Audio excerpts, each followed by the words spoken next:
Welcome to Season 5 of the SARE Ladies podcast. This is where Asian American Pacific Islander women carve out their own space in real estate and shake up the status quo. Join your hosts, Anita Wong and Ashley Cow, as they dive deep into bold strategies, personal growth, and everything it takes to own it. From building wealth to boosting confidence.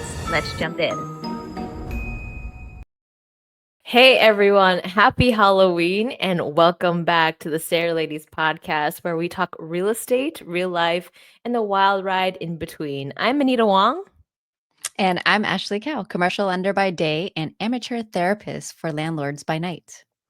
So Halloween is right around the corner. Hopefully this episode makes it out by then.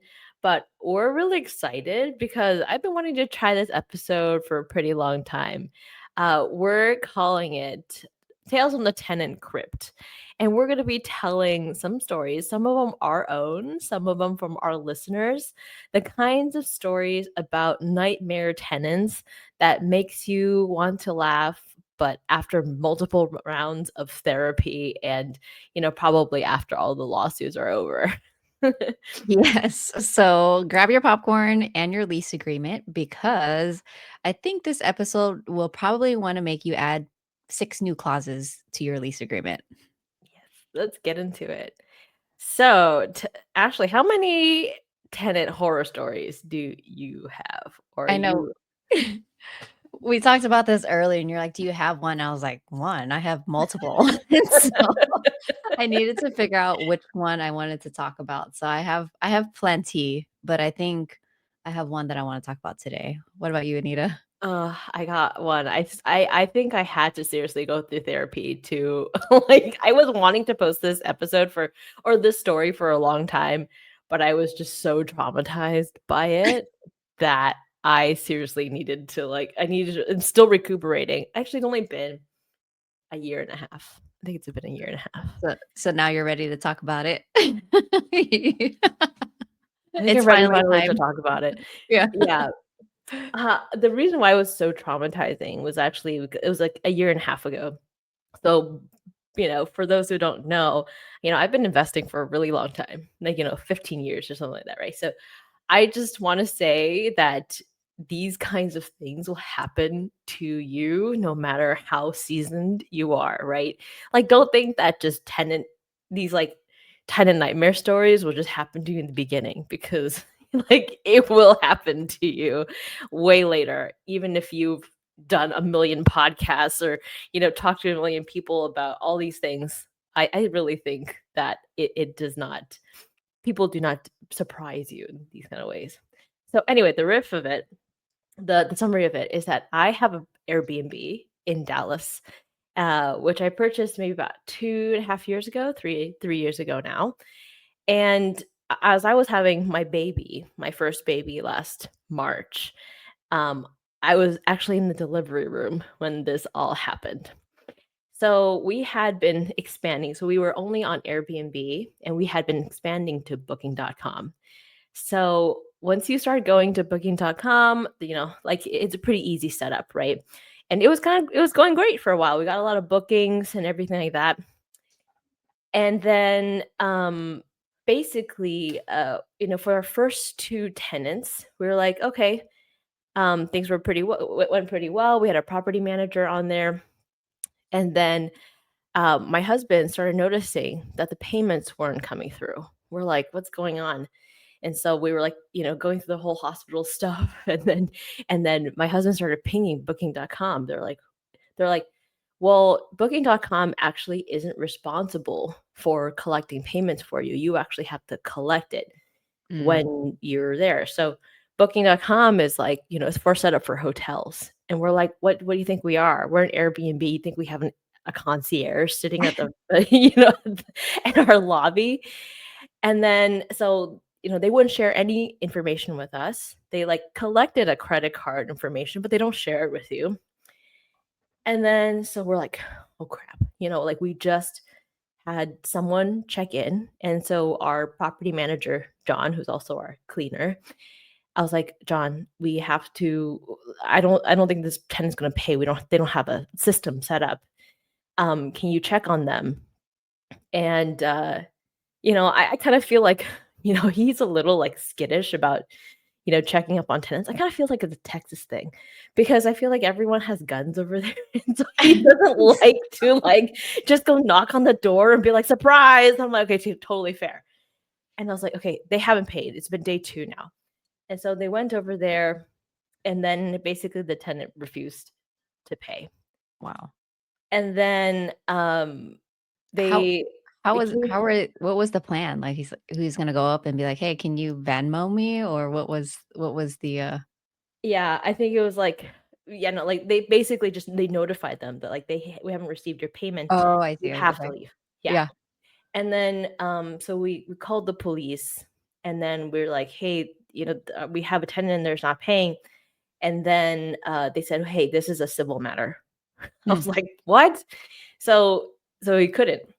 It's like best we can do is like kind of just go with you and knock on the door, but that's it. We can't go inside. And then my property manager decided to basically hire a security person to go with him to go to the property. He's like this ex-Marine and things like that. And he's like, are you okay with hiring? I'm like, just do it. Just do it. And then so, we have a Ring camera on the Airbnb. And then basically like 20 minutes later, so my property manager, the Marine security guy, and then there's like a couple cops in the back. All of a sudden, we saw our tenants handcuffed on the floor of my Ring camera. I was like, what the hell is going on? And basically, they came up to him and they said, hey, we need to, you haven't been paying, you're trespassing. Can I see your ID? And this guy hands him the ID. And they find out there is a warrant for his arrest. So they handcuffed him on the floor. And then they went into the house. Oh, this is, by the way, after like, oh yeah, I forgot to mention, this is actually from multiple complaints from my neighbor who is just like, just right across the way. She said it smelled like weed, like just reeked of it. And there are people coming in and out all the time, just carrying shipping boxes. How long were they there for already?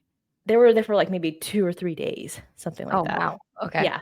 So just like boxes and boxes going in and out. I'm like, can't I arrest someone based on moving things, using boxes? And he's like, it just smells like weed. I'm like, like, what do you want me to do? And she was just like, they're parking terribly. And she's like screaming at me through, text messages. Anyway, so then went in there and then they found pounds and pounds of weed. and this basically, when the cops went in, this guy who was in there essentially dashed through the back, opened the back door, jumped the fence, and there was a car chase that was essentially happening. Then they left a Mercedes in the garage and it had $10,000 of cash in a plastic bag. There's your rent right there. They don't leave it for me. I'm just saying. Can I get a little piece of that to pay for? They're like, it's not back collected rent. They seized it for evidence. And so they towed the car. My neighbors are all flipping out. They're like, told you so, there's something going on. And apparently it was like basically a drug syndicate. It was like, apparently like that's just how they distribute. They just rent booking.com. They just rent places from booking.com. Most of them are new properties that jump onto to the property because like you don't have to verify your identity. You can just put whatever you want. And then so all these people are just basically distributing weed from Airbnbs and then moving on to the next one. That is crazy. And then so they arrested the guy, impounded one of the cars, seized $10,000 worth of cash, pounds and pounds of weed. And then I was just like, the place was a disaster. They also like broke my lock.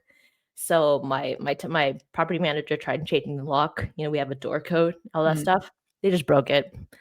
Anyway, so that was my nightmare. So moral of the story is don't use booking.com. Yeah, definitely not. I mean, I know some people are like, oh, they swear by it. Oh my God. Absolutely not. Never again. They did not help us one bit. So Yeah.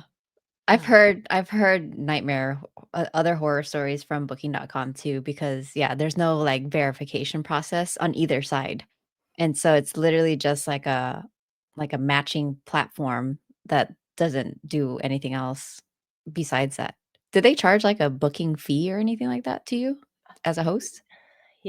I can't even remember. Yeah, I was just like, I was just there fighting my neighbor the whole time. While having your child? That's crazy.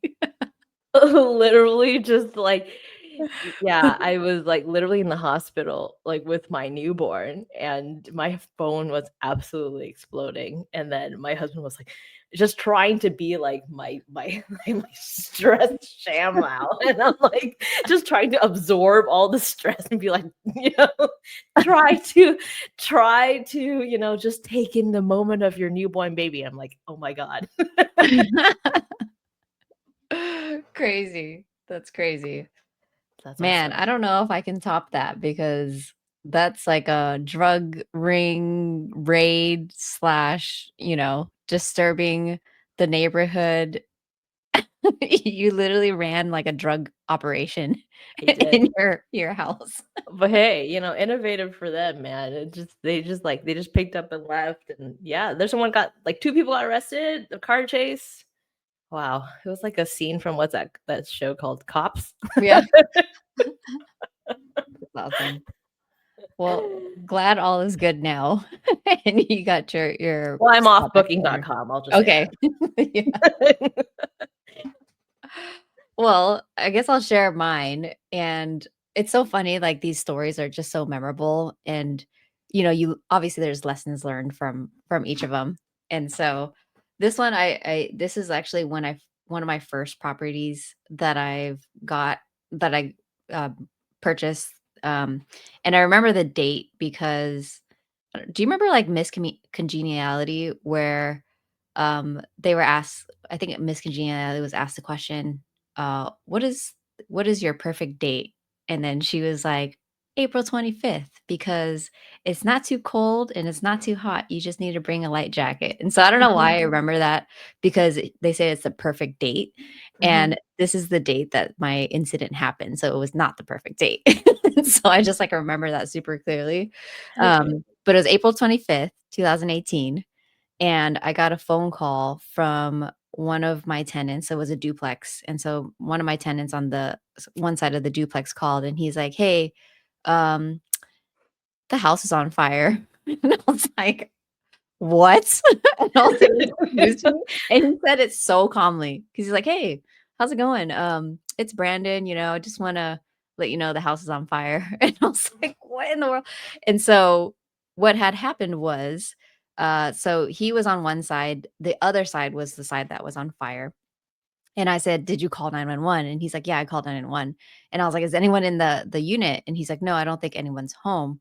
So the fire department comes, the police come, and luckily no one was home, but the whole unit pretty much got engulfed in flames. Holy crap. And um I was like, "Holy this is like me owning a property for like maybe 9 months." It was like my first 9 months of owning a property ever, right? A rental property.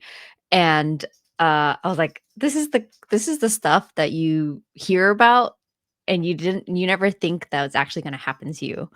And so what happened was they investigated the root cause of the fire. They couldn't find the reason why, but they did find that there was 9 dogs in the house. And so I approved for one dog to be in the house, but I guess apparently that dog had puppies. And so there was 9 puppies roaming around in a 800 square foot unit. And I don't know exactly what happened, but when they investigated the fire, they found that there was wax on the floor. So the assumption is that maybe the dog maybe knocked over a candle or something like that, and then the whole unit caught on fire. So unfortunately, the dogs did not make it. Um, and then Oh, I know all not 9 dogs did not make it, so that was actually really, really sad. Um, and then the tenant comes back and she tries to blame me for the situation. And I'm like, for what? I was like, what, you violated the lease terms because we allowed one dog and there was nine. I wasn't notified of that. And then she was trying to say, like, well, you're responsible for all my personal belongings. I was like, no, I'm not. I was like, I require renter's insurance. So that's what covers your personal belongings. And I said, you can talk to your insurance about, your personal belongings. And then come to find out that her insurance did lapse. So she never renewed her insurance. And the only reason I found out that was because I called my insurance, and they said that they'll contact their insurance to see if there's any like way that they can work some things out too. But then they found out that it was lapsed. So I was like, okay, like, you know, you let your insurance lapse, you violated the lease. So, I have no responsibility besides, taking care of my unit or whatever. And so she ended up leaving or whatever. And I guess the silver lining to this was that insurance did cover the renovation of the entire unit. And so I was able to get a brand new renovated unit, like a gut to studs job. And it was Mhm. probably like $120,000 worth of work to get the unit back to normal condition. But the nightmare was the fire, and then the additional nightmare was working with insurance because I was working with insurance for probably like a year and a half to get it done, and so my unit was vacant for a year and a half. Again, Mhm. the silver lining there was that I did have loss of rents coverage, and so insurance paid me, rent for a year and a half, and I didn't have a tenant. So But your next door guy was okay, right? Or I it was mean, fine. or Yeah, so he was luckily it didn't impact his side at all. There was a little bit of smoke damage that they fixed on his side, but it was barely any damage, luckily. So, oh my god. but That to add to that too is so that happened in 2018, and then my tenant on the other side who called and told me about the fire, he just moved out recently, and uh, he was moving his stuff out, so he's gone from the house for like a couple days, and then he comes back and he calls me. He's like, "Hey, it's Brandon. The house is flooded." I was like, "What?" I was like, "What and are this you talking happened? about?" And so this Dang. recently just happened, and, apparently so the bathroom's upstairs on the 2nd floor, and the toilet tank somehow cracked for whatever reason, and so it started leaking, and he was gone for a couple days, so it was leaking for, like, 2 or 3 days, and so he sent me a video of him downstairs in the kitchen, and it's literally water just coming from the ceiling down into the kitchen. And I Oh was like, "Holy god. crap." And so, uh, he wasn't the nightmare tenant because he was very honest about everything, but it was just a nightmare situation. And, so now I'm working through insurance again to get this repaired. Oh So my god, that's crazy. I have water leak alarms in I all of my know. houses. Just FYI. That's a thing. It is But a it's actually thing. saved me a couple times, actually. Yeah, I have it at my primary, and it saved me a couple times where I was, like, out of town and it said, "Leak detected," and so I was able to, like, stop it, but I guess I should put them in all my rentals or something. Worth So, it to me, if you yeah. ask me. Or maybe Brandon's a bad luck, but at least he'll tell you like it is. He's like, "Hey, the house is on fire." It was On fire. Okay. Well, good stories. Okay, so we have our first story from Lila Kaplan, who submitted a story called "The Nurse from Hell and Her Zoo." Okay. So once I had this medium term rental tenant, I thought I hit the jackpot when a traveling nurse applied. I mean, nurses are clean, organized, responsible people, right? What could go wrong? Well, apparently everything. She moved in with a small dog. Okay, no big deal. But when she moved out, we were surprised to learn that a small dog was actually two dogs, three cats, and a chinchilla, a whole freaking zoo.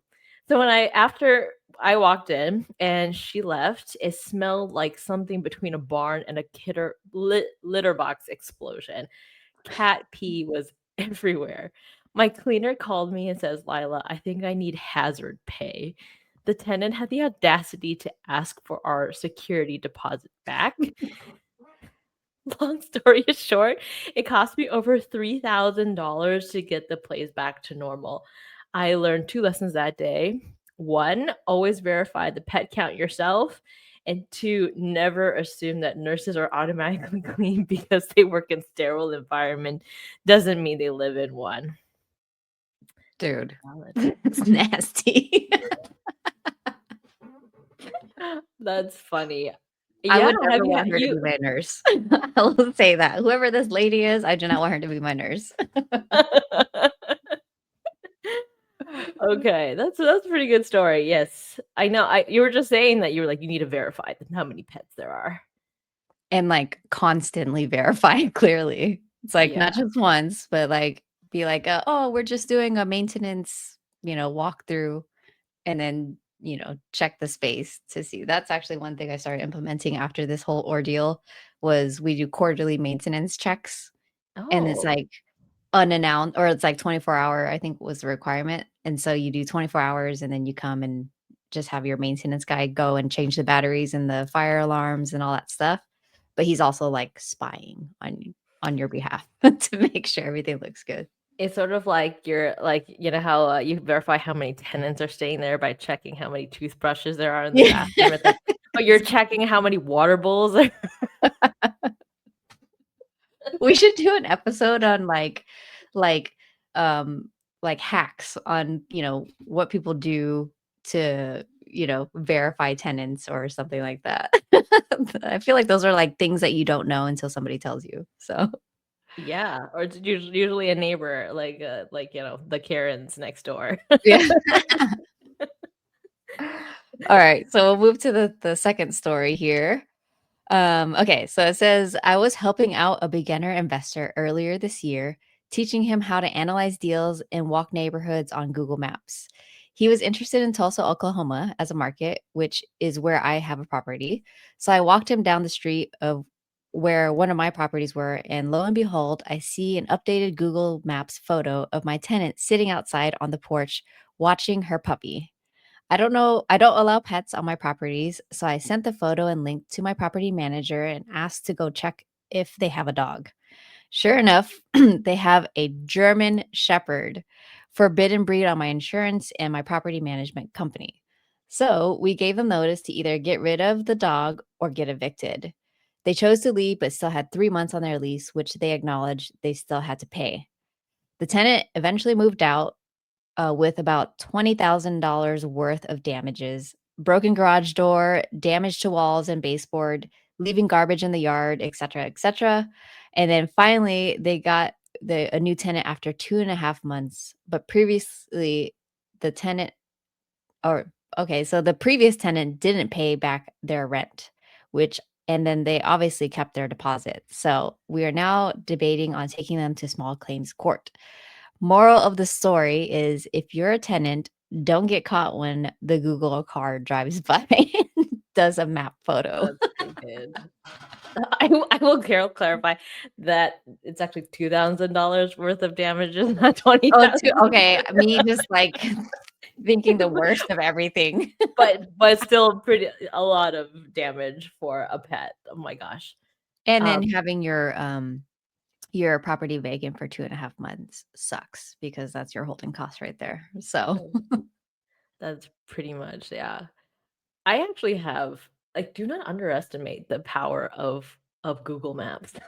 Like it is true. It's actually been extremely helpful. I'll say, I once when I took over my first multifamily property, I think I told you this, Ash, but like we found out that like for some reason, like right when we got there, we had a plumbing issue. They're like the sidewalk cracked and then the plumbing underneath, broke and then there was a leak, right? And then the plumber was like, "I think your tenants are driving through the property." Like, crazy. like there's an open courtyard, right? Essentially, but obviously there's no cars in between it, and we're like, "What?" And our manager's never seen that, right? It's just, you're like, "Well, if they're doing it, they're doing it after hours." And then we look on Google Maps, and you're just like zoom, zoom, zoom, and there are tire tracks going In the courtyard? through the handicap spot, goes over the bump, and then like through the property. So like I was like, oh my gosh, there are literally tire tracks. Like They're having like a sideshow in the middle of your freaking unit, your property. and they're just like dropping off their groceries because they're too lazy to walk through it. I was like, Scooby, I think we found our clue. So Google Maps, do not underestimate. It is quite good. Love All it. right. So our third story. The Roosevelt flip, when a flip turned into a crime scene. We were flipping another house in the Fresno Tower district, same area as the Harrison flip. This one we called the Roosevelt. It was supposed to be a simple project, new cabinets, new floors, quick turnaround. We finished work around 4:30 that afternoon, locked everything up, and went home like usual. Now we'd already had a few break-ins there. People stealing cabinets, faucets, light fixtures, even outlet covers. And it's been tough keeping that flip together when things are constantly disappearing. A couple hours later, around 6:30, my phone starts blowing up. Missed calls, back to back. Finally, one of my workers get through and says, "Patrona, he got attacked." I froze. What do you mean attacked? We all went home. Who? Apparently, one of my construction supervisors realized after he left that he still had the house key in his pocket, the one that was supposed to go in the lockbox. So, being responsible, he went back alone. When he got there, he saw movement inside the house. He confronted the thief, not a great idea, and he went back and yelled, "Hey, what are you doing in there? Get out of there." But the thief didn't run. He went deeper inside.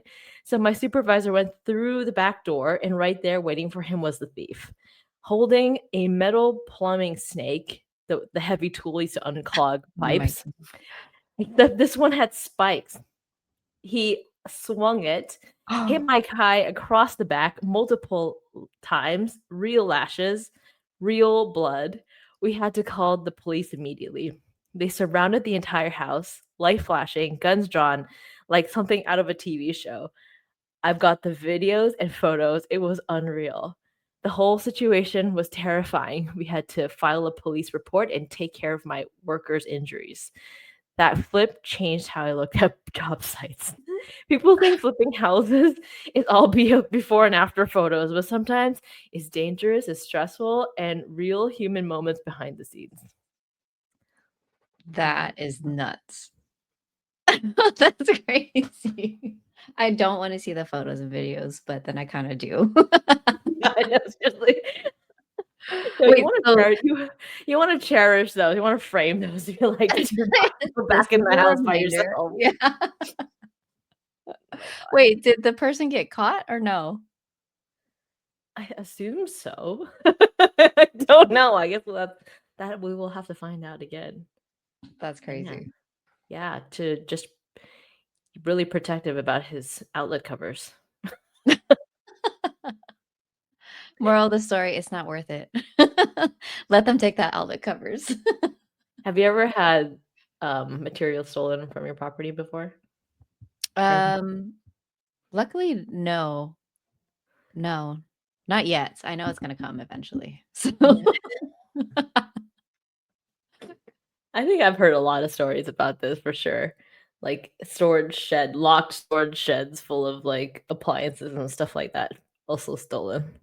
I saw on somebody's Facebook post the other day, his stuff kept getting stolen, so he ended up putting everything on the roof so that they couldn't take it. Yeah, that's desperate. It's like you got to do what you got to do. So, all Hmm. right. Okay, let's move to the last one here. This one's actually a recording, and Anita and I listened to this earlier, and we're like, "Oh my god, this voice is so soothing." And so, I think it's is it Jane? Who's Yes, recording? Yeah, Jane. Yes. Jane. I think you should do Audible. So Yeah. If you have a producer out here who's looking for a real nice voice, I'm about to give you a treat. yeah. Or if you want, yeah, some like nice soothing sounds before you go to bed, I think this is it. So, All right. all right, here's Jane's. Recently, our cleaner called us in the middle of the night to let us know that the police were called to one of our Airbnbs.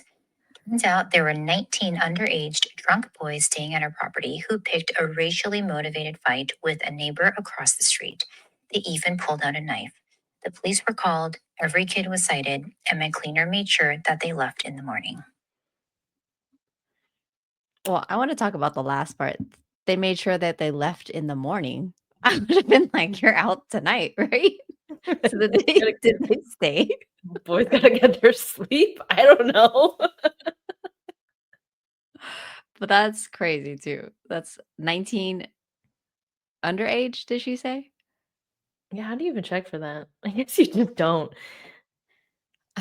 So when I first started doing like short-term rentals and stuff, I don't know if you did this, but I always checked the cameras because I was so paranoid of like parties and stuff like that. So when somebody was checking in, I would be like watching them as they checked in to make sure that there's like the right number of people showing up and all that. And so, and then it got to be too much where it's just like, you're just like constantly checking the camera and stuff. So I feel like you get to a point where you're like, okay, I think it's good. And when it happens, and you just figure it out from there. So Yeah, no, I do not burden myself with counting people coming in and out of the room. I like that would be way more work. I would sooner rather pull the Airbnb than be one of those people that checks how many people. But I get it. I think that's the problem sometimes of like having your own listing your own home as an Airbnb. Mhm. I think after a certain point, I was just like, no, nothing precious to me goes in this house. Right. You can't have nice things. You have to have Definitely. durable, like, replaceable things, you know? Yeah. So, Like no heirlooms. Don't even think about that. Like that's a terrible idea. yeah. Like, and I like, just things that you just like when you mentally putting in there, be like, okay, this is something that I can eventually will be It will okay with. disappear. It Yeah. will disappear. Everything has legs.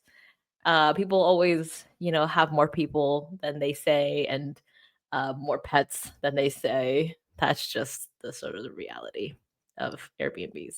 Yeah, So I mean, multiple of these stories or the pets thing was a thing, right? yeah, yeah, Unallowed pets or too many pets or messy pets and humans and stuff like that, so yeah. I mean, I can't say I don't have a dog to take everybody. But I was like, man, like having a dog and stuff like going to places is kind of expensive. You have to, pay an extra fee and an extra deposit everywhere. And if you have a big dog, it's like, they have certain breeds that they don't allow into.